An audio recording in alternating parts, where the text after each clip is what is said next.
ನಮಸ್ಕಾರ ಸ್ನೇಹಿತರೆ, welcome to my YouTube channel ಜ್ವಾಲಾಮುಖಿಗೆ ಸ್ವಾಗತ.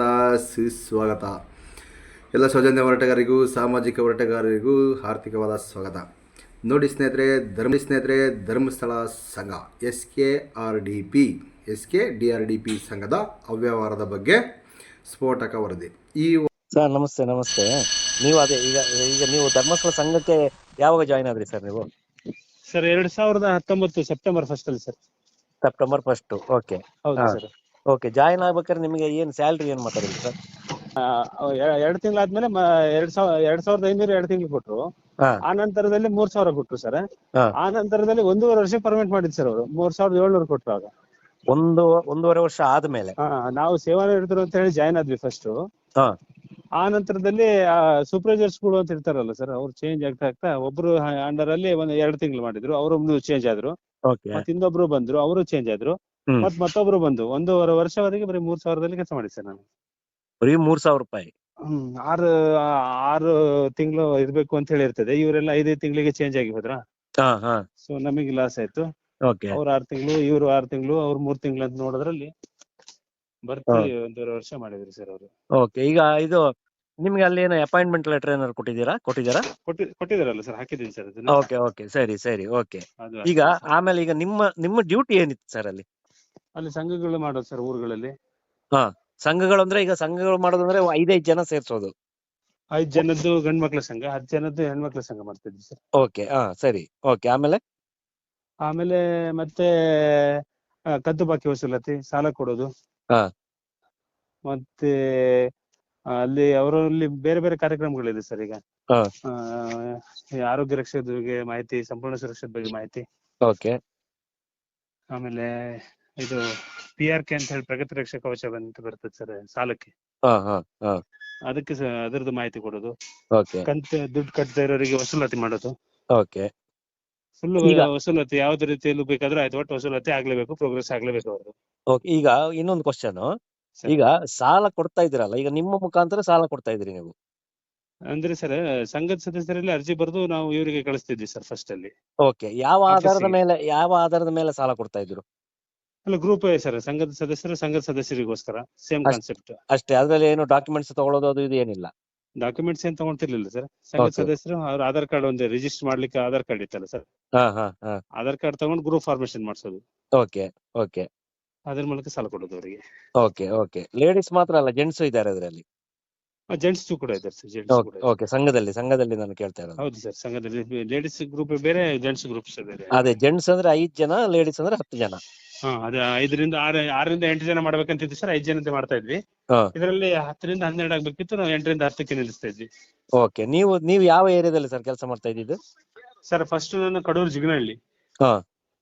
ಆ ನಂತರದಲ್ಲಿ ಅಲ್ಲೇ ಇದು ತಿರುಮಲಾಪುರ ಅಂತ ಬರ್ತದೆ, ಪಂಚನಹಳ್ಳಿ. ಆ ನಂತರದಲ್ಲಿ ಅಲ್ಲಿಂದ ನೆಕ್ಸ್ಟ್ ಇದು ಮಲ್ಲಾಪುರ, ಮಲ್ಲಾಪುರ ಅಂತ ಒಂದು ಊರು ಬರ್ತದೆ ಸರ್ ಅಲ್ಲಿ. ಅಲ್ಲ ನಂತರದಲ್ಲಿ ಆಮೇಲೆ 2012ರಲ್ಲಿ ಏನೋ ಆಗಸ್ಟ್ ಅಲ್ಲಿ ನಮ್ಗೆ ಮತ್ತೆ ಮೇಲ್ದರ್ಜೆ ಕೊಟ್ರು, ಪ್ರಮೋಷನ್ ಮಾಡಿದ್ರಿ ಸರ್. ಅವಾಗ ಒಂದು 9-10 ಸಾವಿರ ಸಂಬಳ ಆಯ್ತು. ಅವಾಗ ಸ್ವಲ್ಪ ಪ್ರಮೋಷನ್ ಆದ್ಮೇಲೆ, ಪ್ರಮೋಷನ್ ಆಗಿ ಹೋಗುವಾಗ HD ಕೋಟೆಲ್ ಹೋಗಿ ಸಂಘ ಮಾಡಿದ್ವಿ ಸರ್. ಅಲ್ಲಿ ಸಂಘಟನೆ ಮೈರಾಡ ಸಂಘ ಸಂಸ್ಥೆಯವರ ಜೊತೆಯಲ್ಲೆಲ್ಲ ಫೈಟ್ ಮಾಡಿ ಮೈಸೂರು ಕೂಡ ಡ್ಯೂಟಿ ಮಾಡಿದ್ವಿ ಸರ್. ಅಲ್ಲಿ ಅಂದ್ರೆ ಏನು ಅವ್ರ ಕಡೆಯಿಂದಾನೆ ಟ್ರಾನ್ಸ್ಫರ್ ಮಾಡಿಸ್ತಾ ಇರ್ತಾರೆ ಅವರು? ಟ್ರಾನ್ಸ್ಫರ್ ಮಾಡ್ತಾರೆ ಸರ್. ಸ್ಟಾಂಡ್ ಮಾಡಿದ್ವಿ. ಆ ನಂತರ ಮೈಸೂರು, ಇದು ಮಂಡ್ಯ ಬಂದೆ ಟ್ರಾನ್ಸ್ಫರ್ ಆಗಿ. ಮಂಡ್ಯದಲ್ಲಿ ಈಗ ನೀವು ಮಂಡ್ಯ ಬರ್ಬೇಕಾದ್ರೆ ಎಷ್ಟು ವರ್ಷ ಆಗಿತ್ತು ನಿಮ್ದು ಸರ್ವಿಸ್? ಮಂಡ್ಯ ಬರುವಾಗ ಆಯ್ತು ಸರ್, ಒಂದು 6 ವರ್ಷ ಆಯ್ತು. 6 ವರ್ಷ ಆಗಿತ್ತು. ಅವಾಗ್ಲೂ ನಿಮ್ಗೆ ಅಷ್ಟೇ ಪೇಮೆಂಟ್? ಸೂಪರ್ವೈಸರ್ ಗ್ರೇಡ್ ಬಂದ್ಮೇಲೆ ಸ್ವಲ್ಪ ಜಾಸ್ತಿ ಆಯ್ತಲ್ಲ ಸರ್. ಅವಾಗ ಎಷ್ಟಾಯ್ತು? ಸೂಪರ್ವೈಸರ್ ಆಗುವಾಗ ಅಲ್ಲಿ ಫಸ್ಟ್ 7,700 ರೂಪಾಯಿ ಕೊಡ್ತಿದ್ರು. ನಂತರ ಪರ್ಮನೆಂಟ್ ಆದ್ಮೇಲೆ ಒಂದು 12,000 ಆಯ್ತು. ಕಟ್ಟಾಗಿ ಅದೊಂದು 10,000 ಸಿಲ್ಲರೆ ಸಿಗ್ತಾ ಇತ್ತು ಅಕೌಂಟಿಗೆ ಅಷ್ಟೇ. ಆ ಇನ್ ಬಿಟ್ವೀನ್ ಅಲ್ಲಿ ಏನ್ ಮಾಡಿದ್ರು ಅಂದ್ರೆ ಸರ್, ನಿಮಗೆ ಗೊತ್ತಿರ್ಬೋದು ಸರ್, ಫಸ್ಟ್ ಧರ್ಮಸ್ಥಳ ಗ್ರಾಮಾಭಿವೃದ್ಧಿ ಯೋಜನೆ ರಿಜಿಸ್ಟರ್ ಅಂತ ಇತ್ತು. ಹೌದು. ಈಗ BC ಟ್ರಸ್ಟ್ ರಿಜಿಸ್ಟರ್ ಅಂತ ಮಾಡಿದಾರೆ, ನೋಡಿದಿರಲ್ವಾ?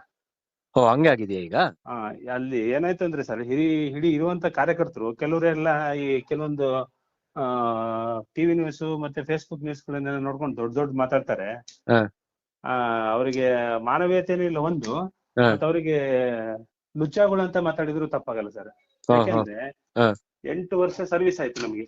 ಆಗ 6ರಿಂದ 8 ವರ್ಷ ದಾಟ್ತು ಸರ್ವಿಸ್. ಅದು ಒಂದು ಸೀನಿಯರಿಟಿ ಅಂತ ಬರ್ತದೆ ಸರ್. ಹೌದು. 7 ವರ್ಷ ಆದ್ಮೇಲೆ ಸೀನಿಯರಿಟಿ ಅಂತ ಬರುತ್ತೆ. ಹ್ಮ್ ಆಕ್ಚುಲಿ ಸೀನಿಯರಿಟಿ ಕೊಡ್ತಾ ಇದ್ರು. ಅಲ್ಲಿಂದ ಆಲೋಚನೆ ಮಾಡಿ ಅವ್ರೇನ್ ಮಾಡಿದ್ರು, ಧರ್ಮಸ್ಥಳ ಗ್ರಾಮಾಭಿವೃದ್ಧಿ ಯೋಜನೆ ರಿಜಿಸ್ಟರ್ ಒಂದು ಫಾರ್ಮೆಟ್ ರೆಡಿ ಮಾಡಿ ನಾವೇ ಖುದ್ದಾಗಿ ನಮ್ಮ ವೈಯಕ್ತಿಕವಾಗಿ ನಾವು ರಿಸೈನ್ ಕೊಟ್ಟಿದೀವಿ ಅಂತ ಹೇಳಿ ರಿಸೈನ್ ಬರ್ಸ್ಕೊಂಡ್ರು ಅದಕ್ಕೆ. ನಿಮ್ಮಲ್ಲಿ ಬರ್ಸ್ಕೊಂಡ್ರು. ಅಂದ್ರೆ ಸರ್ವಿಸ್ ಜಾಸ್ತಿ ಆದ್ರೆ ಮತ್ತೆ ಇವ್ರೇನಾದ್ರು ಬೇರೆ ರೀತಿ ಸ್ಟ್ಯಾಂಡ್ ಮಾಡ್ತಾರಲ್ಲ ಕಾರ್ಯಕರ್ತರ ಗುಂಪು. ಮತ್ತೆ ಇನ್ನೊಂದಂದ್ರೆ ಯೂನಿಯನ್ ಇಲ್ಲ, ಅದೇ ಸಮಸ್ಯೆ, ಅದೇ ಪ್ಲಸ್ ಪಾಯಿಂಟ್ ಇವರಿಗೆ. ಕಾರ್ಯಕರ್ತರು ಯೂನಿಯನ್ ಇಲ್ಲ ಸರ್, ಅದೇ ಪ್ಲಸ್ ಪಾಯಿಂಟ್. ಧರ್ಮಸ್ಥಳ ಗ್ರಾಮಾಭಿವೃದ್ಧಿ ಯೋಜನೆ ರಿಜಿಸ್ಟರ್ ಇದೆಯಲ್ಲ, ಅದರಲ್ಲಿ ಇಡೀ ಎಲ್ಲಾ ಕಾರ್ಯಕರ್ತರದ್ದು ರಿಸೈನ್ ಮಾಡಿಸಿದ್ರು. ರಿಸೈನ್ ಮಾಡಿ ಅಂತ ಹೇಳಿ ಒಂದು ಫಾರ್ಮೆಟ್ ಕಳಿಸಿದ್ರು. ನಾವು ಅಬ್ಜೆಕ್ಟ್ ಪ್ರಶ್ನೆ ಮಾಡಿದ್ದಕ್ಕೆ ಮಾಡೋದಾದ್ರೆ ಮಾಡ್ಬೋದು, ಇಲ್ಲಾಂದ್ರೆ ಬಿಡ್ಬೋದು. ಈಗ 10 ಜನ 15 ಜನ ಇರುವಲ್ಲಿ ನಾವು ಒಬ್ಬನೇ ಇದ್ರೆ ಚಿಟ್ಕೆ ಹೊಡಿಬೇಕು ಅಷ್ಟೇ ಸರ್ ನಾವು, ಅಲ್ವಾ? ಚಪ್ಪಾಳೆ ಹೊಡಿಲಿಕ್ಕೆ ಆಗುದಿಲ್ಲಲ್ಲ. ಹೌದು ಹೌದು. ಹಾಗಾಗಿ ಎಲ್ಲರಂತೆ ನಾವು ಕೂಡ ಸೈನ್ ಮಾಡಿದ್ವಿ. ಅಲ್ಲಿ ನಮ್ದು 8 ರಿಂದ 9 ವರ್ಷ ಸರ್ವಿಸ್ ತಿಂದ್ರಿ ಸರ್. ಮತ್ತೆ BC ಟ್ರಸ್ಟಿಗೆ ಹೊಸದಾಗಿ ಜಾಯಿನ್ ಆಗೋ ತರ ಮಾಡಿ. ಈಗ ಈಗ ಈಗ ಧರ್ಮಸ್ಥಳ ಸ್ವಸಹಾಯ ಸಂಘ ಅಂತ ಇದ್ದಿದ್ದನ್ನ BC ಟ್ರಸ್ಟ್ ಅಂತ ಮಾಡಿದ್ರ? ಧರ್ಮಸ್ಥಳ ಗ್ರಾಮಾಭಿವೃದ್ಧಿ ಯೋಜನೆ ರಿಜಿಸ್ಟರ್ ಅಂತ ಇತ್ತು ಸರ್ ಇದು. ಧರ್ಮಸ್ಥಳ ಗ್ರಾಮಾಭಿವೃದ್ಧಿ ಯೋಜನೆ ಅಷ್ಟೇ ಫಸ್ಟ್ ಇದ್ದು. ಓಕೆ. ಈಗ ಅಬ್ಸರ್ವ್ ಮಾಡಬಹುದು, ಶ್ರೀ ಕ್ಷೇತ್ರ ಧರ್ಮಸ್ಥಳ ಗ್ರಾಮಾಭಿವೃದ್ಧಿ ಯೋಜನೆ ಗ್ರಾಮಾಭಿವೃದ್ಧಿ ಯೋಜನೆ BC ಟ್ರಸ್ಟ್ ರಿಜಿಸ್ಟರ್ ಅಂತಿದೆ. BC ಅಂತನಾ? BC ಟ್ರಸ್ಟ್ ರಿಜಿಸ್ಟರ್ ಅಂತಿದೆ. ಅಂದ್ರೆ ಎಲ್ಲ ಕಡೆ ಬೋರ್ಡ್ ಎಲ್ಲ ಗಮನಿಸಬೇಕಿದ್ರೆ ನೀವು, ಎಲ್ಲ ಎಲ್ಲ ಪ್ರೋಗ್ರಾಮ್ಗಳೆಲ್ಲ ಬರ್ತಿರ್ತಾವಲ್ಲ ಸರ್. ಈಗ 2000 ಮೇ ಬಿ 16-15 ಮುಂಚೆದ ಕಾರ್ಯಕ್ರಮಗಳ ಬೋರ್ಡ್ ಅಲ್ಲೂ ನೋಡಿ ಗ್ರಾಮಾಭಿವೃದ್ಧಿ ಯೋಜನೆ ರಿಜಿಸ್ಟರ್ ಇದೆ. ಈಗ BC ಟ್ರಸ್ಟ್ ರಿಜಿಸ್ಟರ್ ಅಂತಿದೆ. ಇದು ಅಂದ್ರೆ ಇದು ಚೇಂಜ್ ಮಾಡ್ಬಿಟ್ಟು ಎಷ್ಟು ಟೈಮ್ ಆಯ್ತು? ಇದು ಎಷ್ಟು ವರ್ಷ ಆಯ್ತು ಚೇಂಜ್ ಮಾಡಿ? ಮೇ ಬಿ ಒಂದು 7-8 ಇಯರ್ಸ್ ಆಯ್ತು ಸರ್. ಈಗ ನಾನೀಗ 2009 ಅಂತ ಹೇಳಿದ್ರೆ ಈಗ 2024ಗೆ ಸುಮಾರು 15 ವರ್ಷ ಸರ್ವಿಸ್ ಆಯ್ತು ಸರ್ ನಂದು. 15 ವರ್ಷ ಸರ್ವಿಸ್ ಆಯ್ತು. ಆತರ ಮಾಡಿ ಆತರ ಕಾರ್ಯಕರ್ತರಿಗೆ ಮೋಸ ಮಾಡಿದ್ರೆ ಸರ್. ಈಗ ಅಂದ್ರೆ ಅದನ್ನ ಚೇಂಜ್ ಮಾಡ್ಬಿಟ್ಟು ಈಗ ಹೆಸರು ಚೇಂಜ್ ಮಾಡಿದ್ರಲ್ಲ, ಅದರಿಂದ ಏನಾದ್ರು ಬೆನಿಫಿಟ್ ಇದೆಯಾ? ಅಲ್ಲ ಅವರಿಗೆ ಬೆನಿಫಿಟ್ ಆಯ್ತಲ್ಲ ಸರ್. ಅವ್ರಿಗೆ ಬೆನಿಫಿಟ್ ಆಯ್ತು. ಎಲ್ಲಾ ಕಾರ್ಯಕರ್ತರದ್ದು 8-8 ವರ್ಷ 10 ವರ್ಷ ಸರ್ವಿಸ್ ತಿಂದ್ರಲ್ಲ, ಈಗ ಅವರಿಗೆ ಪ್ಲಸ್ ಆಯ್ತಲ್ವಾ ಅಷ್ಟು ಸರ್ವಿಸ್ ಹೋಗಿದ್ದು. ಹೌದು ಹೌದು. ಈಗ ಎರಡನೇ ವರ್ಷ, ಈ 14 ವರ್ಷಕ್ಕೆ 2ನೇ ಸೀನಿಯಾರಿಟಿ ಕೊಡ್ಬೇಕಲ್ಲ ನಮಗೆ. ಹೌದು ಹೌದು ಹೌದು. ಸೀನಿಯಾರಿಟಿನೂ ತೆಗೆದ್ರು. ಫಸ್ಟ್ ಸೀನಿಯಾರಿಟಿ ಕೊಡ್ತೀವಿ ನಿಮಗೆ ಅಂತ ಹೇಳ್ಬಿಟ್ಟು ಇವರೇ ಸರ್ಕ್ಯುಲರ್ ಕಳ್ಸಿದ್ದು. ಆ ಸೀನಿಯಾರಿಟಿನೂ ತೆಗೆದ್ರು. ಇವ್ರಿಗೆ ಬೇಕಾದಾಗ ಸರ್ಕ್ಯುಲರ್ಸ್ ಚೇಂಜ್ ಮಾಡ್ಕೊಳ್ಳೋದು, ಇವ್ರಿಗೆ ಬೇಕಾದಾಗ ಸಾಫ್ಟ್ವೇರ್ ಚೇಂಜಸ್ ಮಾಡ್ಕೊಳ್ಳೋದು, ಇವ್ರಿಗೆ ಬೇಕಾದಾಗ ಸಂಘದಲ್ಲಿ ಕೊಟ್ಟಂತ ಸಾಲಗಳ ಒಳಗಿಂದ ಒಳಗೇನೆ ಕಟ್ ಮಾಡ್ಕೊಳ್ಳೋದು. ಅಂದ್ರೆ ಇದು ಹಂಗಾರೆ RBI ಅಂಡರ್ ಬರಲ್ಲ? ಇದು ಬರೋದಿಲ್ಲ. ಹೇಗೆ ಬರುತ್ತೆ? ಬರಲ್ಲ ಅಲ್ವಾ? RBI ಅಂಡರ್ ಅಲ್ಲಿ ಇಲ್ಲ ಇದು. ಅಂದ್ರೆ ಬೋಗಸ್ ಮಾಡೋ ಫೈನಾನ್ಸ್ ನವ್ರು ಮಾಡ್ತಾರಲ್ಲ, ಆತರ ಮಾಡೋದಷ್ಟೇ. ಇವರ ಮನ್ಸೋ ಇಚ್ಛೆ ಹೆಂಗೆ ಬೇಕಾ ಹಂಗೆ ಚೇಂಜ್ ಮಾಡ್ಕೊಂಡು ಹೋಗೋದು. ಹಂಗೆ ಚೇಂಜ್ ಮಾಡ್ಕೊಳ್ಳೋದು. ಮತ್ತೆ ಕಾರ್ಯಕರ್ತರನ್ನೇ ಪರ್ಮನೆಂಟ್ ಮಾಡ್ತೀವಿ, ಗವರ್ಮೆಂಟ್ ಆಡ್ ಮಾಡ್ತೀವಿ ಅಂತ ಹೇಳಿ ಸ್ಟಾರ್ಟಿಂಗ್ ಸೇರಿಸ್ಕೊಂಡಿದ್ರು. ಗವರ್ಮೆಂಟ್ ಅಂಡರಿಗೆ ಹೋಗ್ತದೆ ಅಂತ ಹೇಳ್ಬಿಟ್ಟು ಮಾಡ್ಕೊಂಡಿದ್ರು. ಈಗ ಸರ್ ಇದರಲ್ಲಿ ರೇಟ್ ಆಫ್ ಇಂಟ್ರೆಸ್ಟ್ ಎಲ್ಲ ಹೆಂಗಿದೆ ಸರ್ ಇದರಲ್ಲಿ? ಈಗ ಸರ್ ಬ್ಯಾಂಕ್ ಎಲ್ಲ 7 ಪಾಯಿಂಟ್ ಸಮಥಿಂಗ್ 8 ಪಾಯಿಂಟ್ ಸಮಥಿಂಗ್ ಕೊಡ್ತದೆ ಬ್ಯಾಂಕ್. ಯಾಕಂದ್ರೆ ಬುಕ್ಲೆಟ್ ಎಲ್ಲ ಬ್ಯಾಂಕ್ ನಾವೇ ಮಾಡಿಸೋದಲ್ಲ, ಮತ್ತೆ ನಾವೇ ಫಿಲ್ ಮಾಡಿ ಕಳಿಸ್ತೇವಲ್ಲ. ಬುಕ್ಲೆಟ್ ಎಲ್ಲ 8.8%, 7% ಇದೆ. ಸಂಘಕ್ಕೆ 13.5, 14.5 ವರೆಗೂ ಆಗ್ತದೆ. 13.5, 14.5 ವರೆಗೂ ಆಗ್ತದೆ. ಜಾಸ್ತಿ ಆಗುತ್ತೆ. ಅಂದ್ರೆ ಅಲ್ಲಿಗೆ ಒಂದು 6-6.5% ಜಾಸ್ತಿ ಮತ್ತೆ ಎಕ್ಸ್ಟ್ರಾ. ಖಂಡಿತ ಹೌದು ಸರ್. ಓಕೆ. ಅದನ್ನ ನೀವು ಯಾರು ಸಾಲ ತಗೊಂಡಿರ್ತೀರ ಅವ್ರ ಹತ್ರ ವಸೂಲ್ ಮಾಡ್ತೀರಾ? ಅವ್ರ ತಲೆ ಮೇಲೆ ಹಾಕೋದು ಅಂತ ವಸೂಲ್ ಹಿಂಗ್ ಹೇಳ್ಬೇಕು. ಅದೇ. ಈಗ ಅಕಸ್ಮಾತ್ ಯಾರಾದ್ರೂ ಕಟ್ಟಿಲ್ಲ ಅಂದ್ರೆ ಏನ್ ಪ್ರಾಬ್ಲಮ್ ಆಗುತ್ತೆ ಸರ್? ವಸೂಲ್ ಹೆಂಗ್ ಮಾಡ್ತೀರಾ? ಗುಂಪು ಹೋಗಿ ನಾನೇ ಹೇಳ್ತೇನಲ್ಲ ಸರ್, ಬೇಕಾದ್ ಮಾತಾಡಿ ಜಗಳ ಮಾಡಿ ವಸೂಲ್ ಮಾಡ್ಕೊಂಡ್ ಬರ್ಬೇಕು ಅಂತ ಹೇಳಿ ಹೇಳ್ತಾರೆ. ಇಲ್ಲಿ ಯಾರು ನೋಡಿ ಸರ್, ಇಲ್ಲಿ ಸೇವಾ ಪ್ರತಿನಿಧಿ ಅಂತ ಅಂಡರ್ ಅಲ್ಲಿ ಇರ್ತಾರಲ್ಲ ಅವರು ಮೇಲ್ವಿಚಾರಕರು ಅಂತ ಇರ್ತಾರೆ. ಇಷ್ಟು ಗ್ರೇಡ್ ನವ್ರು ಬಿಟ್ರೆ PO, ಯೋಜನಾಧಿಕಾರಿ, ನಿರ್ದೇಶಕರು, ಪ್ರಾದೇಶಿಕ ನಿರ್ದೇಶಕರು, ಇವ್ರು ಯಾವನು ಕೂಡ ಫೀಲ್ಡಿಗೆ ಬರೋರಲ್ಲ. ಇವರೆಲ್ಲ ಕುರ್ಚಿ ಬಿಸಿ ಮಾಡಿ ಫ್ಯಾನ್ ಅಲ್ಲಿ ಕುತ್ಕೊಂಡು ಕೆಲವೊಂದು ಹೇಳ್ಬೇಕು ಹೇಳಬಾರದು ಗೊತ್ತಿಲ್ಲ, ಆ ತರದ ದೃಷ್ಟಿಕೋನ ಇಟ್ಕೊಂಡಿರೋರು ಬೇವರ್ಸಿಗಳು ಇವರು. ಅಲ್ಲ ಏನು ಸರ್ ನಿಮ್ಗೆ ಏನ್ ಪ್ರಾಬ್ಲಮ್ ಆಗಿದೆ, ನಿಮ್ಗೆ ಏನಿದೆಯೋ ಅದು ಹೇಳಿ, ಪರವಾಗಿಲ್ಲ. ಅಲ್ಲ ಸರ್, ಅಲ್ಲಿ ಎಲ್ಲ ಆಯ್ತು. ಈಗ ನಾನು ಮಂಡ್ಯದಲ್ಲಿ ಕೆಲಸ ಮಾಡ್ಬೇಕಾದ್ರೆ ಒಂದು SP ಏನೋ ಸಮಸ್ಯೆ ವೈಯಕ್ತಿಕ ವ್ಯವಹಾರ ಮಾಡ್ಕೊಂಡ್ರು ಸರ್. ಅಲ್ಲಿ ದುಡ್ಡು ಅವರು ಸಂಘದವ್ರದ್ದು. ಈಗ ನಾವು ಸಂಘದ ಸದಸ್ಯರಿಗೆ ಕೊಟ್ಟಿದೀವಿ ಸರ್. ಅವ್ರು ಯಾರಿಗೆ ಕೊಟ್ಟಿರ್ತಾರೆ ಅಂತ ಎಲ್ಲದೂ ಪರಿಶೀಲನೆ ಮಾಡ್ಲಿಕ್ಕಾಗತ್ತಾ? ಹೌದು. ಇಲ್ಲ ಅಂತ ಹೇಳ್ಬಿಟ್ಟು ಇಯರ್ಲಿ ಇನ್ಕ್ರಿಮೆಂಟ್ ಬರ್ತದೆ. ಎಷ್ಟು 400 ರೂಪಾಯಿನ ಮಾಡ್ತಿದ್ರು, ಅದನ್ನ 3 ವರ್ಷದ ಅಗ್ರಿಮೆಂಟ್ ಅನ್ನು ಕಟ್ ಮಾಡಿದ್ರು ನಂದಿವ್ರು. 3 ವರ್ಷದ ಪ್ರತಿ ತಿಂಗಳು 3 ವರ್ಷದಲ್ಲಿ 1,200 ರೂಪಾಯಿ ಹಾಗೆ 6-7 ವರ್ಷದ ಕಟ್ ಮಾಡಿದ್ರು ನಂದು. ಒಂದು ತಿಂಗಳಿಗೆ 1,200 ರೂಪಾಯಿ ಹಾಗೆ. ಒಂದು ತಿಂಗಳಿಗೆ 1,200 ರೂಪಾಯಿ ಕಟ್ ಮಾಡಿದ್ರು. 1200 ಹಾಗೆ ಸುಮಾರು 7 ವರ್ಷದ ಕಟ್ ಮಾಡಿದ್ರು ಸರ್. ಅದನ್ನ ಕೇಳಿದ್ರೆ ಹ್ಮ್. ಇವ್ರದ್ದೇನು ವಿಜಿಲೆನ್ಸ್ ಅಂತ ಎಲ್ಲ ಈ ವಿಜಿಲೆನ್ಸ್ ಮಾಡ್ಕೊಂಡವ್ರು ಇವರೆಲ್ಲ ದೊಡ್ಡ ದೊಡ್ಡ ಕಳ್ರು ಇವರು. ಹ್ಮ್. ಬಿಸಿನೆಸ್ ಮಾಡ್ಲಿಕ್ಕೆ ಯಾವ ಎಜುಕೇಶನ್ ಮಾಡ್ತಾರೆ ಅಂತ ಗೊತ್ತಿದೆಯಾ? ಇವರು ದೊಡ್ಡ ದೊಡ್ಡ ವರ್ಡ್ಗಳು ಸುಮ್ಮನೆ ಹ್ಮ್. ಜನಗಳಿಗೆ ಬಣ್ಣ ಹಚ್ಚಿ ಬೋಗಸ್ ಮಾಡ್ಲಿಕ್ಕೆ ಹ್ಮ್. ಯೋಜನಾಧಿಕಾರಿ, ವಿಜಿಲೆನ್ಸ್, ಕಾನೂನು ವಿಭಾಗ, IT ವಿಭಾಗ, ಹ್ಮ್. MIS ವಿಭಾಗ ಅಂತೆ, ನಿರ್ದೇಶಕ ಅಂತೆ, ಏನದು ಎಲ್ಲ MIS? ಕಳ್ಳ MIS ಏನದು? MI? ಮೈಕ್ರೋ ಇನ್ಫಾರ್ಮೇಶನ್ ಸಿಸ್ಟಮ್, ಓಹೋ ಹೋ ಹೋ. ಮೈಕ್ರೋ ಇನ್ಫಾರ್ಮೇಶನ್ ಸಿಸ್ಟಮ್ ಇವೆಲ್ಲವೂ ಕೂಡ IT, ಹ್ಮ್. ಇನ್ಫಾರ್ಮೇಶನ್ ಟೆಕ್ನಾಲಜಿ ಅಂತೆ. ಹ್ಮ್. ಇದೆಲ್ಲ ಹ್ಮ್. ಮಾಡಿಕೊಂಡು ಎಲ್ಲ ಮಂಗಮಾಯ ಮಾಡಿ ಹ್ಮ್. ಅಂದ್ರೆ ನಾವು ನೇರವಾಗಿ ಹಿಂಗ್ ಮಾತಾಡ್ತಿದ್ವಲ್ಲ, ಅದೇ ಅವರಿಗೆ ಎಲ್ಲ ಸಮಸ್ಯೆ ಆಗಿದ್ದೇನೋ ಗೊತ್ತಿಲ್ಲ. ಅದನ್ನ ಸರಿ ಮಾಡಿ ಕೊಡ್ಲಿಲ್ಲ. 7 ವರ್ಷದ ದುಡ್ಡು ಕೂಡ ಕೊಟ್ಟಿಲ್ಲ. ಹ್ಮ್. ಮತ್ತೆ ಅದ್ರ ಮಧ್ಯದಲ್ಲಿ ಸ್ವಲ್ಪ ಪೇಮೆಂಟ್ ಕೂಡ ರೈಸ್ ಮಾಡಿದ್ರು, ಇಲ್ಲ ಅಂತಲ್ಲ. ಹ್ಮ್. ಆವಾಗ ಇಯರ್ಲಿ ಇಂಕ್ರಿಮೆಂಟ್ ಕೂಡ 400 ಇದ್ದಿದ್ದು 500 ಆಯ್ತು. ಹ್ಮ್. ಅಲ್ಲಿಂದ ಈ ಕಡೆ 1500 ಹಾಗೆ ಪ್ರತಿ ತಿಂಗಳು ಕಟ್ಟಾಯ್ತು. ಅದನ್ನು ಕೂಡ ಕೊಡ್ಲಿಲ್ಲ. ಹ್ಮ್. ಹ್ಮ್. ಹ್ಮ್. ಹ್ಮ್. ಆ ತರದಲ್ಲಿ ಇವರೆಲ್ಲ ನಮ್ಮನ್ನು ಇದು ಮಾಡಿದ್ರು. ಮತ್ತೆ ಇನ್ನೊಂದು ಇಲ್ಲಿ ಜಗಳೂರಿಂದ ನಂತರ ಕೂಡ್ಲಿಗೆ ಟ್ರಾನ್ಸ್ಫರ್ ಆಯ್ತು ನನಗೆ. ಹ್ಮ್. ಕೂಡ್ಲಿಗೆ ಬರುವಾಗ ನಾನು ಇಲ್ಲಿ ಕೆಲಸ ಮಾಡಿದ 1 ವರ್ಷ ಚೆನ್ನಾಗಿ ಪ್ರೋಗ್ರೆಸ್ ಇತ್ತು. ಎಲ್ಲಾ ಕಡೆನೂ ಓಡಾಡಿದ್ವಿ, ಜಗಳ ಆಡಿದ್ವಿ, ಏನ್ ಬೇಕಾದ್ರೂ ಬಾಯಿ ಬಂದಿದ್ದು ಅಂದಿದ್ವಿ ಸರ್. ಅಂದಿಲ್ಲ ಅಂತ ಹೇಳಲ್ಲ ನಾವು ಸುಮತ್ ಮಾಡುವಾಗ. Okay okay. ಹ್ಮ್. ಹ್ಮ್. ಓಡಾಡಿ ಎಲ್ಲ ಮಾಡಿದ್ವಿ. ಹ್ಮ್. ಅದು ಅವ್ರಿಗೆ ಜನಗಳ ಶಾಪವೇನೋ ಗೊತ್ತಿಲ್ಲ. ಯಾವ್ದೋ SP ಇದು ಅವ್ರ ವೈಯಕ್ತಿಕ ವ್ಯವಹಾರ. ಅವಳು ಹ್ಮ್.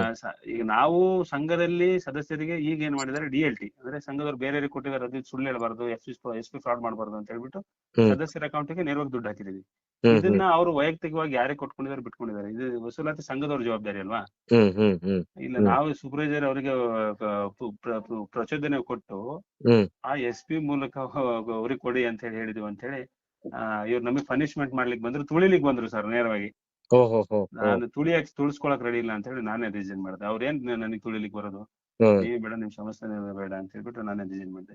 ಈಗ ಮತ್ತೆ ನೀವು ಸ್ವಲ್ಪ ಈಗ ನೀವು ಸಾಲ ಕೊಟ್ಟಿರ್ತೀರಲ್ಲ, ಹೌದು ಸರ್. ಈಗ ಅದನ್ನ ಸಾಲದ ಕಂತು ರಿಕವರ್ ಮಾಡಕ್ಕೆ ನಿಮ್ಗೆ ಆಗಿಲ್ಲ ಅಂದ್ರೆ ಇವ್ರು ನಿಮ್ಗೆ ಯಾರು ಬರೋದಿಲ್ಲ ಸರ್, ನಮಗೆ ಜೋರ್ ಮಾಡ್ತಾರೆ. ಮಾರಕ್ಕೆ 4 10 ಮೀಟಿಂಗ್ ತಗೊಳ್ತಾರೆ, ಕಾರ್ಯಕರ್ತರಿಗೆ ಜೋರ್ ಮಾಡ್ತಾರೆ. ನೀನ್ ಯಾಕೆ ಕೊಟ್ಟಿದ್ದು, ನೀನ್ ನೋಡ್ಲಿಲ್ಲ, ನಿನ್ ಕರ್ಮ, ಇದು ನೀನ್ ಕಟ್ಟು.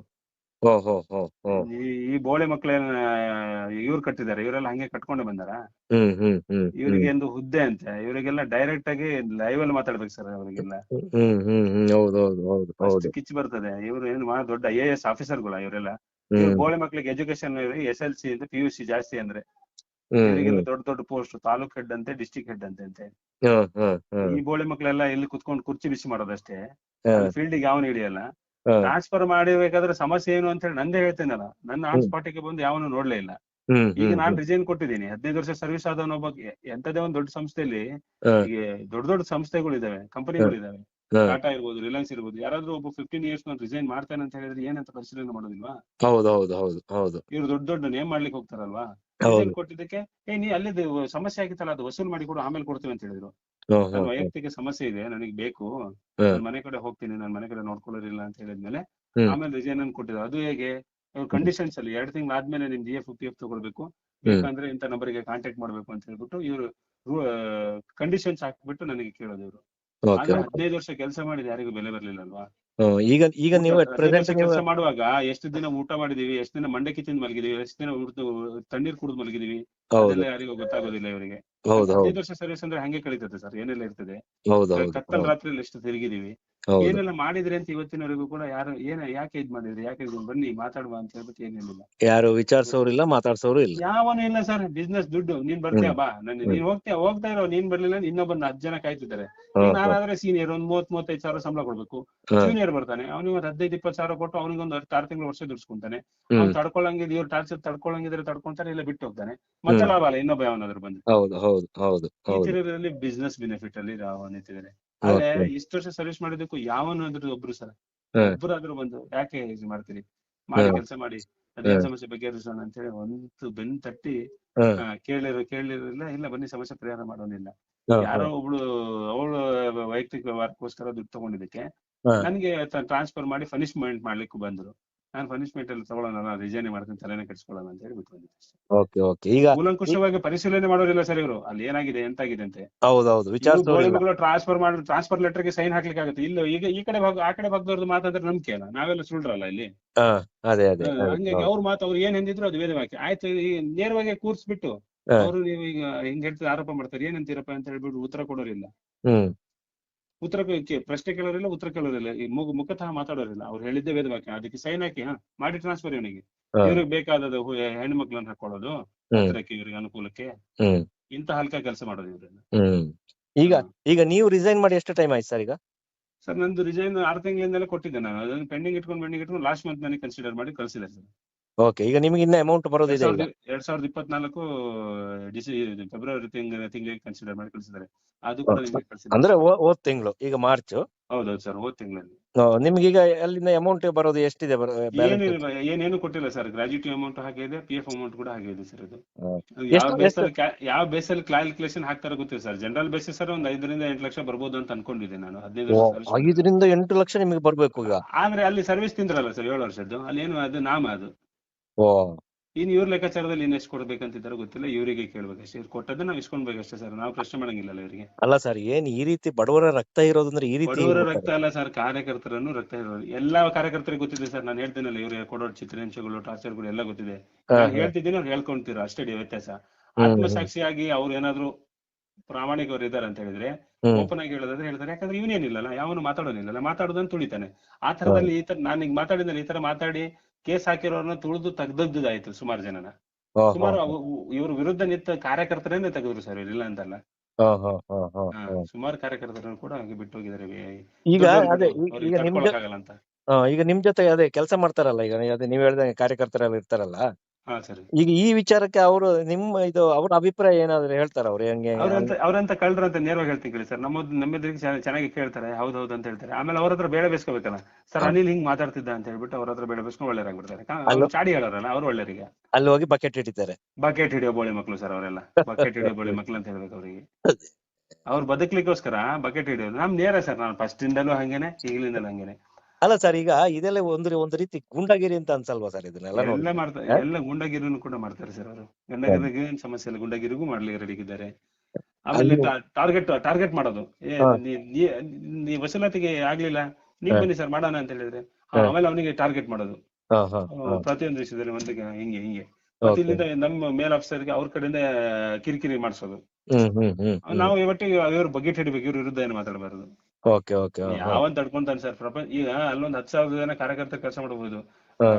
ಕರ್ನಾಟಕದಲ್ಲಿರೋ 7 ಕೋಟಿ ಜನಸಂಖ್ಯೆ ಉಪವಾಸ ಇದೆಯಾ? ಬೇರೆ ಕೆಲಸ ಮಾಡ್ಕೊಂಡು ಜೀವನ ಮಾಡ್ತಾ ಇಲ್ವಾ? ಅವ್ರೇನ್ ಬಿಟ್ಟಿ ಕೊಟ್ಟಿಲ್ಲ ಸರ್, ನಾನೇನ್ ಬಿಟ್ಟಿ ಮಾಡಿಲ್ಲ. ಕೆಲಸ ಮಾಡಿದ್ರೆ ಸಂಬಳ ಕೊಟ್ಟಿದ್ದಾರೆ. ಒಂದೇನು ದೇವ್ರ ಹೆಸರು ಹೇಳ್ಕೊಂಡು ಒಂದು ದುಡಿಮೆ ಹೆಸರು ಸ್ಟಾರ್ಟ್ ಮಾಡ್ಯಾರ ಅಷ್ಟೇ, ಬೇರೆ ಏನಿಲ್ಲ ಅವರು. ಅದೇ ಒಂದೇ ಹೇಳ್ತೀನಿ ಸರ್, ನಾನು ಇವತ್ತು ಬಿಟ್ಟಿರ್ಬೋದು, ಒಂದೇ ಮಾತು ಹೇಳ್ತೀನಲ್ಲ. ಮೇಲ್ಗಡೆ ಇಟ್ಟಿದಾರಲ್ಲ, ಓಂ ಶ್ರೀ ಮಂಜುನಾಥ ನಮಃ ಶ್ರೀ ಕ್ಷೇತ್ರ ಧರ್ಮಸ್ಥಳ ಗ್ರಾಮಾಭಿವೃದ್ಧಿ ಯೋಜನೆ, ಇದಿಷ್ಟನ್ನು ತೆಗೆದ್ಬಿಟ್ಟು ಅವ್ರು ತಾಕತ್ತಿದ್ರೆ ಅವರು ಇಲ್ಲಿ ಫೈನಾನ್ಸ್ ಮಾಡ್ಲಿ ನೋಡೋಣ. ಅವ್ 2 ಲೆಟರ್ ಅಂತ ತೆಗೆದ್ಬಿಟ್ಟು ತಾಕತ್ತಿದ್ರೆ ಫೈನಾನ್ಸ್ ಮಾಡ್ಲಿ ಸರ್ ಅವರು, ನೋಡ್ತಾರೆ ಅಲ್ವಾ? ಯಾರಿಗೂ ಹೇಳಿ ಜನಗಳಿಗೆ ಮಂಗ ಮಾಡಿ ಮಾಡ್ಸಿದ್ದಾರೆ ಕಾರ್ಯಕ್ರಮ ಸರ್. ಮಧ್ಯವರ್ಜನ ಶಿಬಿರ ಅಂತ ಸತ್ಯನಾರಾಯಣ ಸ್ವಾಮಿ ಪೂಜೆ ಅಂತ ಕಾರ್ಯಕ್ರಮ ಮಾಡ್ತಾರೆ. ಒಂದು ಊರಿನಲ್ಲಿ ಆಗ್ಲಿ, ಒಂದು ಗ್ರಾಮದಲ್ಲಿ ಆಗ್ಲಿ, ಒಂದು ಹೋಬಳಿಯಲ್ಲಿ ಆಗ್ಲಿ ಕೆಲಸ ಮಾಡ್ಬೇಕಾದ್ರೆ ನಾವು ಒಬ್ಬೊಬ್ರು ಎಷ್ಟು ಖರ್ಚು. ಈಗ ಮಧ್ಯವರ್ಜನ ಶಿಬಿರ ವಾರಗಟ್ಲೆ ಒಂದು 50 ಜನ ಮೇಂಟೈನ್ ಮಾಡ್ಬೇಕಾಗುತ್ತೆ. 2 ರಿಂದ 3 ಲಕ್ಷ ಖರ್ಚು ಬರ್ತದೆ ಇದು. ಇವ್ರು ಕೊಡೋದೊಂದು 50,000 ಕೊಡ್ತಾರೆ ಅಷ್ಟೇ. ಬಾಕಿದಲ್ಲಿ ಹೋಗ್ಬೇಕು, ಭಿಕ್ಷೆ ಬಿಡಬೇಕು. ನನ್ನ ಏರಿಯಾದಲ್ಲಿ ಒಬ್ರು MLA ಮಿನಿಸ್ಟರ್ PA ಒಬ್ರು ಈಗ ಒಂದು ಸತ್ಯನಾರಾಯಣ ಸ್ವಾಮಿ ಪೂಜೆ ಮಾಡಿದೆ ಸರ್. ಆ ಪೂಜೆ ಶಾಮಿಯಾನಕ್ಕೆ 20,000 ಕೊಡ್ಬೇಕು. ಶಾಮಿಯಾನ ಆಗ್ಬೇಕಲ್ಲ, ಮೈಕ್ ಸೆಟ್ ಗೆ 10,000 ಕೊಡ್ಬೇಕು. ಈ ರೀತಿ ಪ್ರೋಗ್ರಾಮ್. ಊಟಕ್ಕೆ ಏನಿದ್ರೆ ಒಂದು 20,000 ರೇಷನ್ ಬೇಕು. ಆಫೀಸಿಂದ ಇವ್ರು ಕೊಡೋದು 5,000. ಬಾಕಿ ಮೇಲೆದಕ್ಕೆ ನಾನು ಎಲ್ಲಿ ಹೋಗ್ಬೇಕು? ಬೇಡಕ್ಕೆ ಹೋಗ್ಬೇಕಲ್ವಾ? ಯಾರೋ ಧರ್ಮಸ್ಥಳದ ಭಕ್ತಿ ಇರೋನು ಕೊಡ್ತಾನೆ, ತಗೊಳ್ರಿ ನಮ್ದೊಂದು 5,000 ನಿಮ್ದೊಂದು 1,000 ರೂಪಾಯಿ ಅಂತ ಹೇಳ್ಬಿಟ್ಟು ಯಾರೋ ಕೊಡ್ತಾನೆ. ಹೌದಾ? ಆಗದಿದ್ದನ್ನ ಏನ್ ಮಾಡ್ತಾನೆ, ನಿಮ್ ಧರ್ಮಸ್ಥಳಕ್ಕೆ ಏನ್ ಕಮ್ಮಿ ಆಗಿದೆ, ಹೋಗು ಮರ್ಯ, ನೀನ್ ಬರೋದು ಬೇಡ್ಲಿಕ್ಕೆ ಬರೋದು ಅಂತ ಹೇಳ್ದ. ಒಂದಿನ ಅವನು ಡ್ರಿಂಕ್ಸ್ ಮಾಡ್ಬಿಟ್ಟಿದ್ದಾನೆ. ಅಲ್ಲಿ ನಾವು VIP ಒಟ್ಟಿಗೆ ಊರ್ನವ್ರು ಸೇರ್ಸ್ಕೊಂಡೇ ಹೋಗ್ಬೇಕಲ್ಲ ವಸೂಲತಿಗೆ. ಬೇಡ್ಲಿಕ್ಕೆ ಡೈರೆಕ್ಟ್ ಹೇಳ್ಬೇಕಂದ್ರೆ ಬೇಡ್ಲಿಕ್ಕೆ ಹೋಗ್ಬೇಕಾ? ಬೇಡುವಾಗ ಒಬ್ರು ನಿನ್ಗೇನ್ ಕಮ್ಮಿ ಕೊಡಪ್ಪ ಅಂತ ಹೇಳ್ಬಿಟ್ಟು, ಕೊಡಮ್ಮ ಅಂತ ಹೇಳ್ಬಿಟ್ಟು ಅವ್ರ ಗ್ರಾಮ ಪಂಚಾಯತಿ ಅಧ್ಯಕ್ಷ ಅವ್ರ ಮಗಳು ಅವ್ರಿಗೆ ಹೇಳಿ, ಊಟ ದೇವಸ್ಥಾನ ವಹಿಸ್ಕೊಡ್ರಿ ನೀವು, ಏನಾಗತ್ತೆ ನಿಮ್ಗೆ ಕಮ್ಮಿ ಐತೆ ಅಂತ ಹಿಂಗೆ ಹೇಳ್ಬಿಟ್ಟನ. ಅವ್ರ ತಂದೆಯವ್ರಿಗೆ ಫೋನ್ ಮಾಡಿ ಹೇಳಿದ. ಅವ್ರು ಮಿನಿಸ್ಟರ್ PA ಬೆಂಗಳೂರಲ್ಲಿ ಇದಾರೆ. ಅವ್ರ ಮನೆಗೂ ಇವ್ರು ಸುರೇಂದ್ರಣ್ಣ ಅವ್ರ ಮನೆಗೂ ನಿಯರ್ ಸರ್. ಸುರೇಂದ್ರಣ್ಣ ಅವ್ರದ್ದು ಅಲ್ಲೊಂದು 300 crores ಮನೆ ಇದೆ ಅಂತ ಅವ್ರ ಮನೆ ಆಪೋಸಿಟ್ ಪ್ರಾಪರ್ಟಿ ಕ್ರೋರ್ಸ್. ಸುರೇಂದ್ರ ಕುಮಾರ್ ಇದಾರಲ್ಲ ಅವ್ರದ್ದು. ಗೊತ್ತಾಯ್ತು. ಅವರು ಹೇಳಿದ್ರಿ ಅವ್ರ ಮನೇಲಿ ಅಡಿಗೆ ಮಾಡೋ, ನಮ್ಮ ಮನೇಲಿ ಅಡಿಗೆ ಮಾಡೋದ ನೀಲಿ ಗೊತ್ತಿಲ್ಲಪ್ಪ, ಏನ್ ಕಮ್ಮಿ ಆಗಿದೆ, 300 ಕೋಟಿ ಪ್ರಾಪರ್ಟಿ ಇದೆ ಮರಿ, ನೀನೇನ್ 10,000 5,000 ಬೇಡ್ಕೊಂಡು ನಿಂತಿದ್ಯಲ್ಲ ಅಂತ ಹೇಳಿದ್ರು ಒಂದಿನ. ಇಲ್ಲ ಸರ್, ನಮ್ಗೆ ಹಿಂಗಿರುತ್ತೆ ಸರ್, ಗಣ್ಯರಿಂದಲೇ ತಗೊಂಡು ಕಲೆಕ್ಟ್ ಮಾಡ್ಬೇಕು ಅಂತ ಹೇಳ್ತಾರೆ, ಅದಕ್ಕೆ ಮಾಡಿದ್ವಿ ಅಂತ ಹೇಳಿದ್ಮೇಲೆ ಆಮೇಲೆ ಅವ್ರ ಮಗಳಿಗೆ ಹಿಂಗೆ ಹೇಳಿದ್ರಲ್ಲಿ ಇನ್ನೊಬ್ರು ಹೋದವರು, ಕೊಡಮ್ಮ ಏನ್ ಕಮ್ಮಿ. ಅವ್ರ ತಂದೆಗೆ ಫೋನ್ ಮಾಡಿದ್ಮೇಲೆ ಅವ್ರು ಹೇಳ್ತಾರೆ, ನೈಟ್ ಫೋನ್ ಮಾಡ್ಕೊಂಡು, ಇಲ್ಲಿ ಸಂಘದ ಹೆಸರಲ್ಲಿ ಸಂಸ್ಥೆ ಹೆಸರಲ್ಲಿ ಬಂದ್ಬಿಟ್ಟು ನೀನು ವಸೂಲಾತಿ ಮಾಡಕ್ ನಿಂತಿದ್ಯಾ, ಹ್ಮ್ ಇಲ್ಲಿ ದುಡ್ಡು ವಸೂಲು ಮಾಡ್ಕೊಂಡು ಮಜಾ ಮಾಡ್ತಿದ್ಯಾ ನೀನು. ಹ್ಮ್ ಕಂಪ್ಲೇಂಟ್ ಕೊಡ್ತೀನಿ, ಒಳಗಡೆ ಹಾಕ್ಸ್ಬಿಡ್ತೀನಿ. ಹ್ಮ್ ಈಗ ನಾವು ಸಾಮಾನ್ಯ ಜನ ಸರ್, ಅವ್ರು ಮಿನಿಸ್ಟರ್ ಲೆವೆಲ್ PA ಅಂತ ಹೇಳಿದ್ರೆ ಅವ್ರಿಗೆ ಎಷ್ಟು ನೆಟ್ವರ್ಕ್ ಇರ್ಬೋದು. ಹೌದೌದೌದು. ಆಕಸ್ಮಿಕವಾಗಿ ನನಗೆಲ್ಲಾದ್ರೂ ಕೇಸ್ ಮಾಡಿ ಒಳಗ್ ಹಾಕ್ಸಿದ್ರೆ ಇವ್ರು ಯಾರಾದ್ರೂ ಬರ್ತಿದ್ರ ಸರ್? ಯಾರು ಬರಲ್ಲ ಬಿಡಿ. ಏನ್ ಹೇಳ್ತಿದ್ರು ಗೊತ್ತಾ, ನೀನ್ ಯಾಕೆ ಅವ್ರ ಹತ್ರ ಕೇಳಲಿಕ್ಕೆ ಹೋಗಿದ್ದಪ್ಪ, ನೀನ್ ಬೇರೆ ವ್ಯವಸ್ಥೆ ಮಾಡಕ್ ಬೇರೆ ಇರ್ಲಿಲ್ಲ ನಿನಗೆ ಜನ. ಈಗ ಜಾರ್ಕೊಂಡ್ ಬಿಟ್ರೆ ಹೌದು ಹೌದು. ಯಾಕೆ ಸಮಸ್ಯೆ ಮಾಡ್ಕೊಂಡ್ರಿ, ಒಂದು ಯಾಕೆ ಹಿಂಗಾಯ್ತು, ಅದನ್ನ ಪರಿಹಾರ ಮಾಡೋಣ. ಒಂದು ಬೇಲ್ ಕೊಡ್ಸಕ್ಕೂ ಬರಲ್ಲ, ಒಂದ್ ಬೇಲ್ ಕೊಡ್ಸಕ್ ಬರೋದಿಲ್ಲ ಸರ್ ಅವರು. ಹೌದು ಇವತ್ತು ಕಂತು ಬಾಕಿ ವಸೂಲು ಮಾಡಿ ಅಂತ ಜಗಳ ಆಡಿದೀವಿ, ಆಡಿಲ್ಲ ಅಂತ ಹೇಳಲ್ಲ. ಅವ್ರು ಜನಗಳು ಊರಲ್ಲೆಲ್ಲ ಸೇರ್ಕೊಂಡು ಹೊಡೆದು ಸ್ಟೇಷನ್ ಕಳ್ಸಿದ್ರೆ ನೀವ್ ಯಾಕೆ ಜಗಳ ಆಡ್ಬೇಕಾಗಿತ್ತು, ಸ್ಮೂತ್ ಆಗಿ ಹೋಗ್ಬೇಕಿತ್ತು. ನೀವ್ ಇಲ್ಲಿ ಸ್ಮೂತ್ ಆಗಿ ಟಾರ್ಚರ್ ಕೊಟ್ರೆ ನಾವ್ ಅಲ್ಲಿ ಸ್ಮೂತ್ ಆಗಿ ಹೋಗ್ಲಿಕ್ಕಾಗತ್ತೆ. ನೀವ್ ಇಲ್ಲಿ ಟಾರ್ಚರ್ ಜೋರ್ ಮಾಡಿದಾಗ ನಾವ್ ಹೇಗೆ ಹೋಗ್ಬೇಕಾಗತ್ತೆ? ಹೋ ಅಂದ್ರೆ ನಾವ್ ಹಾ ಅಂತ ಹೋಗ್ಲೇಬೇಕಾಗತ್ತಲ್ಲ. ಒಟ್ಟೆಲ್ಲ ಕರಪ್ಟ್ ಸರ್, ಒಳಗಿಂದ ಒಳಗೆ ಕರಪ್ಟ್ಗಳು ಈ ಅದರಲ್ಲಿ ಬೋರ್ಡ್ ಮಾಡೋದು. ಮತ್ತೆ ಮಾಸಾಸನ ಅಂತ ಕೊಡ್ತಾರೆ. ಮಾಸಾಸನ ಯಾರಿಗೆ ಕೊಡ್ತಾರೆ? ಯಾರು ಗತಿ ಇಲ್ದೆ ಬೇಡವರು. ನಮ್ಮಲ್ಲಿ 4 ಪಾರ್ಟಿ ಕೊಟ್ಟಿದ್ ಸರ್, 2 ಪಾರ್ಟಿ ಇವ್ರು ಮಾಸಾಸನ ಶಾಂಕ್ಷನ್ ಮಾಡೋದ್ರಲ್ಲೇ ಸತ್ತೋಗ್ಬಿಟ್ರು ಪಾಪ. ಅಂದ್ರೆ ಇವ್ರು ಪರಿಶೀಲನೆ ಅಷ್ಟ್ ಮಾಡ್ಕೊಂಡು, ಹೌದಾ ಸರ್ಕಾರದಿಂದ ಬರ್ತಿತ್ತಲ್ಲ ಮತ್ತೆ ಯಾಕೆ ನಾವು ಕೊಡ್ಬೇಕು? ಮತ್ತೆ ನೀವು ಲೆಕ್ಕಕ್ಕೆ ಮಾಸಾಸನ ಕೊಡ್ತೀವಿ ಅಂತ ಅಲ್ಲ, ಹೇಳ್ತಾರೆ. ಮತ್ತೆ ಏನಕ್ಕೆ ಮಾಸಾಸನ ಕೊಡ್ತೀವಿ ಅಂತ ಏನಕ್ಕೆ ಹೇಳ್ತಾರೆ ಇವರು? ಸುಮ್ನೆ ಹೈಲೈಟ್ ಸರ್, 5 ಪೈಸೆ ಖರ್ಚು ಮಾಡೋದು, 1 ರೂಪಾಯಿ ಹೈಲೈಟ್ ಮಾಡ್ಕೊಳ್ಳೋದು. ಅಂತೂ ಎಲ್ಲ ಈಗ ಇದು ಯಾಕೆ ಹೇಳ್ತಿದ್ದೇನೆ ಅಂತ ಹೇಳಿದ್ರೆ, ನಾವು ಮಾಸಾಸನ ಕೊಡ್ತೇವೆ ಅಂತ ಹೇಳಿದಾಗ ಊರಿನಲ್ಲಿ ಇರೋರು ಎಲ್ಲರೂ ಬರ್ತಾರೆ, ಹೌದಾ ಸರ್? ಹೌದು. ಈ ಕೆಲವೊಂದು ಸರ್ಕಾರಿ ಯೋಜನೆಗಳೆಲ್ಲ ಅನುಪಾಲನೆ ಮಾಡೋರು ಅವ್ರು ನಮ್ಮ ಪ್ರಶ್ನೆ ಮಾಡ್ತಾರೆ. ಇಲ್ಲಿ ಇವರೇನೋ ಮೇಲ್ ಮಟ್ಟದಲ್ಲಿ ಹಿಂಗೆ ದೊಡ್ಡದಾಗಿ ಭಾಷಣ ಬಿಗಿದ್ ಬಿಡ್ತಾರೆ, ಕೆಳಮಟ್ಟದಲ್ಲಿ ಆನ್ಸರ್ ಮಾಡೋರು ಪ್ರತಿಯೊಂದಕ್ಕೂ ನಾವು ತಳಮಟ್ಟದಲ್ಲಿ ರೆಸ್ಪಾನ್ಸ್ ಮಾಡೋರು, ಆನ್ಸರ್ ಮಾಡೋರು, ಅವ್ರ ಪ್ರಶ್ನೆಗೆ ಉತ್ತರ ಕೊಡೋರು, ಅವ್ರು ಕೇಳಿದಕ್ಕೆ ಕೊಡೋರು, ಪೈಸೆ ಲೆಕ್ಕ ಕೊಡೋರು ನಾವು. ಇವರೇನೋ ಅಲ್ಲಿ ಬಿಟ್ಬಿಡ್ತಾರೆ. ಇಲ್ಲಿದ್ದು ಪರಿಸ್ಥಿತಿ ನೋಡ್ಬೇಕಲ್ಲ. ಫಸ್ಟ್ ಗೆ ಸಂಘ ಕೆಲ್ಸಕ್ಕೆ ಸೇರ್ಸ್ಕೋಬೇಕಾದ್ರೆ ಏನಿಲ್ಲ, ಸಂಘ ಮಾಡೋದು, ಸಾಲ ಕೊಡೋದು, ಸಾಲ ವಸೂಲಿ ಮಾಡಿದ್ದು ಅಂತ ಹೇಳ್ಬಿಟ್ಟು ನಮಗೆ 3,000 ಕೊಟ್ಟು ಇಟ್ಕೊಂಡ್ರಿ ಇವರು. ಈಗ ವಸೂಲಾತಿ ಮಾಡು, ಮಧ್ಯವರ್ಜನ ಶಿಬಿರ ಮಾಡು, ಮೈಕ್ರೋ ಬಜೆಟ್ ಪಾಲಿಸಿ ಮಾಡು, ಇನ್ನೊಂದು ಇನ್ಸೂರೆನ್ಸ್ ಮಾಡು, ಇನ್ನೊಂದು PRK ಮಾಡು, ಪೂರ್ವಾಭಿವೃದ್ಧಿ ಮಾಡು. ಅವು ಲೀಸ್ಟ್ ಬೆಳೀತಾ ಹೋಯ್ತು ಬಿಡ, ಸಂಬಳ ಬೆಳೀಲಿಲ್ಲ. ಹೌದು ಸರ್, ಒಂದು ಬೇಜಾರಾಗತ್ತೆ. ನನ್ಗಿನ ಜೂನಿಯರ್ ಹುಡುಗ ಅವನು, ಒಂದು 7-8 ವರ್ಷ ಚಿಕ್ಕವನು, ಒಂದು ಫೈನಾನ್ಸ್ ಕೆಲಸ ಮಾಡ್ತಾನೆ. ಈಗ ಅಣ್ಣ ನೀನು ಬೇರೆ ಫೈನಾನ್ಸ್ ಅಲ್ಲಿ ಇವತ್ತು ಸ್ಟೇಟ್ ಹೆಡ್ ಆಗಿ ಹೋಗ್ತಿದ್ದೆ ಕಣೋ, ನೀನ್ ಧರ್ಮಸ್ಥಳ ಸೇರಿ ಭಾರಿ ಮೋಸ ಹೋದೆ ನೀನು ಅಂತ ಹೇಳ್ತಾನೆ ಇವತ್ತು ನನಗೆ. ನೋಡಿ, ನನ್ಗಿನ 7-8 ವರ್ಷ ಚಿಕ್ಕವನು ಸರ್ ಅವನು. ಅವನು ಇಂಪ್ರೂವ್ ಆದ ಇವಾಗ. ಅವನಿಗ 4 ಡಿಸ್ಟ್ರಿಕ್ಟ್ ಹೋಗ್ತಾನ ಅವನು 4 ಡಿಸ್ಟ್ರಿಕ್ಟ್ ರೆಸ್ಪಾನ್ಸಿಬಿಲಿಟಿ ಅವನಿಗೆ. ನೋಡಿ, 2 ದಿನ 3 ದಿನ ಹಿಂಗೆ ಸೆಟ್ ಮಾಡ್ಕೊಂಡು ಡಿಸ್ಟ್ರಿಕ್ಟ್ ಅಲ್ಲಿ ಹೋಗ್ಬಿಟ್ಟು ಮಾಹಿತಿ ಕೊಟ್ಟು ಬರೋದಷ್ಟೇ. ವಸೂಲಾತಿದ ಬಗ್ಗೆ ಅವೇರ್ನೆಸ್ ಕೊಟ್ಬಿಟ್ಟು ಬರೋದಷ್ಟೇ. ಈಗ ನಾವು ನೋಡಿದ್ರೆ ಇನ್ನು ಹೋಗ್ಬಿಟ್ಟು ಬೊಗಳೋದ್ರಲ್ಲೇ ಇದೀವಿ. ನೋಡಿ ಸರ್, ನಾನು 15 ವರ್ಷ ಸರ್ವಿಸ್ ಮಾಡಿದೀನಿ. ಇವರಲ್ಲಿ ಫಸ್ಟ್ ಏನ್ ಮಾಡಿದ್ರು, ಸ್ಟಾರ್ಟಿಂಗ್ ಅಲ್ಲಿ 5 ವರ್ಷ 4 ವರ್ಷ 5 ವರ್ಷ ಆದವರಿಗೆ PO ಪ್ರಮೋಷನ್ ಕೊಟ್ರು ಸೂಪರ್ವೈಸರ್ ಲೆವೆಲ್ಗೆ. ನಾವಿನ್ನ ಆಯ್ತಲ್ಲ ನಮಗೆ ಅಂತ ಹೇಳ್ಬಿಟ್ಟು ಇನ್ನೇನು ಅಲ್ಲಿಗೆ ಬಂದಾಗ ಹೊಸ ರೂಲ್ಸ್ ಮಾಡಿದ್ರು. ಫಸ್ಟ್ ಗೆ MA ಡಬಲ್ ಡಿಗ್ರಿ ಮಾಡಿರೋರಿಗೆ ಕೊಡೋಣ ಅಂತ ಅವ್ರಿಗೆ ಒಂದಷ್ಟು ಜನಕ್ಕೆ ಸೇರಿಸ್ಕೊಂಡು ಪ್ರಮೋಷನ್ ಕೊಟ್ರು. ಅದು ಅಲ್ಲೂ ಮಣ್ಣು ಬಿತ್ತು ನಮ್ಮ ಬಾಯಿಗೆ. ಅಲ್ಲಿಂದ ಒಂದ್ 10 ವರ್ಷ ಸರ್ವಿಸ್ ಆದ್ರು. 10 ವರ್ಷ ಸರ್ವಿಸ್ ಆಗಿಬಿಟ್ಟು ಮತ್ತೆ ಕೇಳಿದ್ರು ಮತ್ತೇನು ಎಕ್ಸಾಮ್ ಮಾಡಿದ್ರು. ಎಕ್ಸಾಮ್ ಮಾಡುವಾಗ ಹೇಗೆ ಗೊತ್ತಾದ್ರು, ರಿಟರ್ನ್ ಎಕ್ಸಾಮ್ ಅಲ್ಲೇ ಒಬ್ರು ಮಾರ್ಕ್ ಕೊಡೋದಂತೆ. ಮತ್ತೆ ಈ ಕಳ್ಳನ ಮಕ್ಳ ಮೇಲೆ ಕೂತ್ಕೊಂಡು ಡಿಸ್ಟಿಕ್ ಅಲ್ಲಿ ಒಬ್ನು, RO ನಲ್ಲಿ ಒಬ್ನು, ತಾಲೂಕಲ್ಲಿ ಒಬ್ರು, ಈ ಕಳ್ಳನ ಮಕ್ಳದ ಒಂದು ಮಾರ್ಕು, ಮತ್ತೆ ಅಲ್ಲಿ ಹೆಡ್ ಆಫೀಸ್ ಅಲ್ಲಿ ಒಂದು ಮಾರ್ಕು, 3 ಮಾರ್ಕಾ 3 ಮಾರ್ಕ್ 100 ಮಾರ್ಕ್ ಆಯ್ತಾ. ಇವನು ಇಲ್ಲಿ ಫೇವರ್ ಇದ್ದನು ಬಗೆಟ್ ಹಿಡಿಯೋನಿಗೆ ಚೆನ್ನಾಗಿ ಮಾರ್ಕ್ ಮಾಡಿ ಅಲ್ಲಿ ಕೊಡೋದು. ಅವನು ಅಲ್ಲಿ ಫೇವರ್ ಇದ್ದವನು ಹೆಚ್ಚಿನಲ್ಲಿ ಅವನಿಗೆ ಫೇವರ್ಗೆ ಬಿದ್ದವನ್ನ ತಗೊಳ್ಳೋದು. ಅವ್ನು ಮಾರ್ಕ್ 50 ಕೊಡ್ತಾನೆ, ಒಬ್ನಿಗೆ 30 ಕೊಡ್ತಾನೆ, ಒಬ್ನಿಗೆ 70 ಕೊಟ್ಟು ಪಾಸ್ ಮಾಡ್ಕೊಂತಾನೆ ಅವನು. ನಾವು ಮಧ್ಯದಲ್ಲಿ ಎಲ್ಲಿ ಮಾರ್ಕ್ ತಗೊಂಡು ಗಲಂಗಟ್ಟೆ ಅಲ್ಲಾಡ್ತೀವಿ. ನಾವ್ ಯಾವ ಇನ್ಫ್ಲೂಯೆನ್ಸ್ ಇಲ್ಲದೆ ಇರೋರು. 15 ವರ್ಷ ಆದ್ರೂ 10 ವರ್ಷ ಅಲ್ಲ 15 ವರ್ಷ ಆದ್ರೂ ಇಲ್ಲಿ ಕುಡಿತಾ ಇದೀವಿ ನಾವು. ಇನ್ನು ಕೂಡ ಪ್ರಮೋಷನ್ ಕೂಡ ಆಗ್ಲಿಲ್ಲ ನಮ್ಗೆ. ಆದ್ರೆ ಇವರು 8 ವರ್ಷ ಆಯ್ತು 6 ವರ್ಷ ಆಯ್ತು ಅಂತ ಹೇಳಿದ್ರೆ ಆರಾಮ್ಸೆ ಪ್ರಮೋಷನ್ ಅವರೆಲ್ಲ. ನಮ್ ಜೊತೆಲಿ ಇದ್ದಾರೆ, ನಿಮ್ ಭಾಗ ಆ ಕಡೆ ಭಾಗದವರೆಲ್ಲ, ಕುಂದಾಪುರ ದಕ್ಷಿಣ ಕನ್ನಡದವರು ಎಲ್ಲರೂ ಕೂಡ ಪ್ರಮೋಷನ್ ಆಗಿ ಆಗಿದ್ದಾರೆ. ನಾವೇನು ಸೂಪರ್ವೈಸರ್ ಆಗಿ ಉಳಿದಿದ್ದೀವಿ. 15 ವರ್ಷದಿಂದ ಸರ್ ಅದು ಏನ್ ಕಾರಣ ಗೊತ್ತಾ, ನೀವು ಬಕೆಟ್ ಹಿಡಿಯಲ್ಲ, ಅದಕ್ಕೋಸ್ಕರ ಹಂಗೆ ಇದ್ದೀರಾ. ಅದೇ ನೇರ ಮಾತಾಡ್ತೀವಲ್ಲ ಸರ್, ಹಾಗೆ ಇವ್ರು ಎಲ್ಲ ಅಲ್ಲ. ಏನ್ ಗೊತ್ತಾ ಸರ್ ಬೇಜಾರಾಗೋದು, ಇವ್ರು ಸಾಚವಾಗಿ ಮಾತಾಡ್ತಾರಲ್ಲ, ಎಂತದೇನು ನಡೆಯಲ್ಲ ಅಂತದನ್ನ ಮಾಡ್ತಾ ಇರ್ತೀನಿ ಅಂತ. ಆದ್ರೆ ಒಳಗಿಂದೊಳಗೆ ಎಂತದ್ ಮಾಡ್ಕೊಂತಾರಲ್ಲ ಇವರು, ಶೋಭೆ. ಇವೆಲ್ಲ ಹೊಲಸೆ ಅನ್ಸ್ಬಿಡ್ತೇವೆ ಸರ್. ಅವ್ರೇನ್ ನನಗೆ ಬಿಟ್ಟು ಹೋಗುದು, ಇವತ್ತೆಲ್ಲ ನಾಳೆ 1 ವರ್ಷ 2 ವರ್ಷದಲ್ಲಿ ಸಂಘ ವಿರೋಧ ನಿಂತ್ಕೊಂತಾರೆ. ಇವರೇ ಬಾಗ್ಲಾಕೊಂಡು ಹೋದಾಗ ನಾವು ಬಿಟ್ಟು ಬರ್ಬೇಕಾಗತ್ತೆ. ಆವಾಗ ಬಿಡೋದು ಇವಾಗ್ಲೂ ಬಿಡೋಣ ಬಿಡಿ, ಇವ್ರೇನ್ ಬಿಟ್ಟು ಹೋಗು ಅಂತ ಹೇಳ್ಬೇಕು, ನಾವೇ ಬಿಟ್ಟು ಬರೋಣ ಬಿಡಿ, ಪ್ರಪಂಚವಾಗಿದೆ. ಹೌದೌದು.